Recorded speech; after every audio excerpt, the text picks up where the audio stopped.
तो वो सारा दिन जेल में आके ट्रायल करते हैं और डे टू डे हेयरिंग कर रहे हैं। इनके दरमियान मुकाबला लगा हुआ है कि कौन पहले सज़ा देता है 8 फरवरी से पहले। मसला इनको तकलीफ़ क्या है कि आज पूरे पाकिस्तान में कौम बाशऊर हो चुकी है। पूरे पाकिस्तान की 90% आबादी, कौम, पब्लिक इमरान खान और उसके वीएन के साथ खड़ी है। वो शऊर जो पाकिस्तानियों को इमरान खान ने दिया है, ये 76 साल की तारीख़ में पहली मरतबा हमने देखा है। आज जो जुल्म, बर्बरियत और जो तशद्दुद और जो उसके साथ नाइंसाफ़ी हो रही है, वो सब अपनी आंखों से देख रहे हैं। नाइंसाफ़ी ना सिर्फ हो रही है बल्कि होती हुई नज़र आ रही है। और इन हालात में हम इलेक्शन में हैं, जबकि बल्ले का निशान हमसे छीन लिया गया। इसके बावजूद पब्लिक, लोग, कौम हमारे साथ खड़ी हुई है। और जो निशान हमें मिला है, मसलन मुझे फाख्ता का निशान मिला, नईम साहब को प्याले का निशान मिला, लेकिन आज उस निशान को लेकर कौम इमरान खान के वीएन के साथ खड़ी है।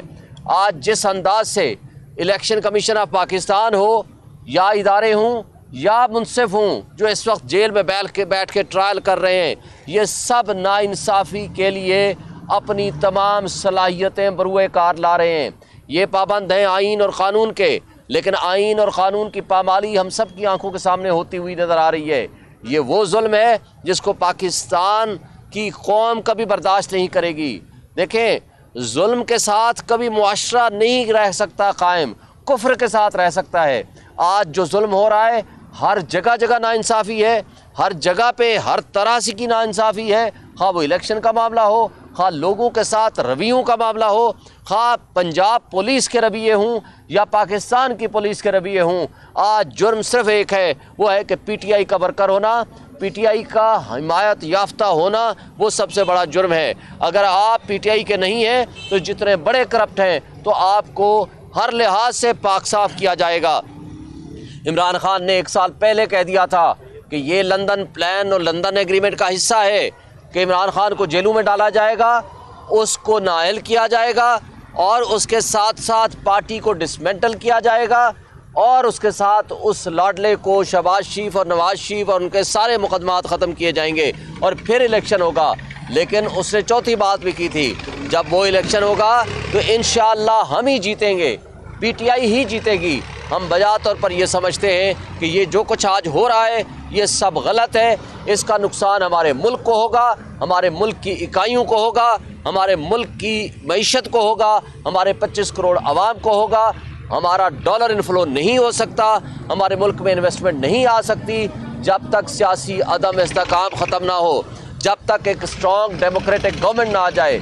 और स्ट्रॉन्ग डेमोक्रेटिक गवर्नमेंट के लिए ज़रूरी है free, fair and transparent elections कराएं। और इलेक्शन कमीशन जानिबदारी और सहूलतकारी कर रहा है और बड़े अफसोस से कहना पड़ता है। और वो न सिर्फ ये कि सहूलतकारी कर रहा है बल्कि वो वॉकओवर देना चाहता है वो PMLN को और ऐसी जमातों को, और वो पीटीआई के हुकूक जो कि लोगों के हुकूक हैं या पीटीआई के हुकूक हैं या पार्टी के हुकूक हैं, उसकी हक तलफी हुई है। और जो परसों का फैसला आया है सुप्रीम कोर्ट का, जिससे और इलेक्शन कमीशन का, जिसके ज़रिए बल्ले का निशान छीन लिया गया, ये इसके ज़रिए करोड़ों की तादाद में जो लोग हैं उनके जो हुकूक हैं मुतासर हुए हैं। और बदकिस्मती से ये कहना पड़ता है कि सुप्रीम कोर्ट ऑफ पाकिस्तान ने भी आर्टिकल 17 को इंटरप्रेट किए बगैर उसको नहीं किया। कॉन्स्टिट्यूशन ऑफ पाकिस्तान को पार्टी के कॉन्स्टिट्यूशन के ताबे कर दिया। न सिर्फ इससे जमहूरियत को नुकसान पहुंचा, इससे आइन को नुकसान पहुंचा, इससे कानून को नुकसान पहुंचा, इससे मुल्क की मईशत को और मुल्क की जमहूरियत को नुकसान पहुंचा। Thank you. और नईम साहब, अब नईम साहब बात करेंगे आपसे। सर ये मैं जाऊँगा, सर ये ले लें। कर लेते हैं जी, हम खुद ही कर रहे हैं। ये हाँ कर लगे, ये सब ले लो, ये एक किसी और का ये ठीक है बंदा जी। स्टार्ट करें जी भाईजान, आपने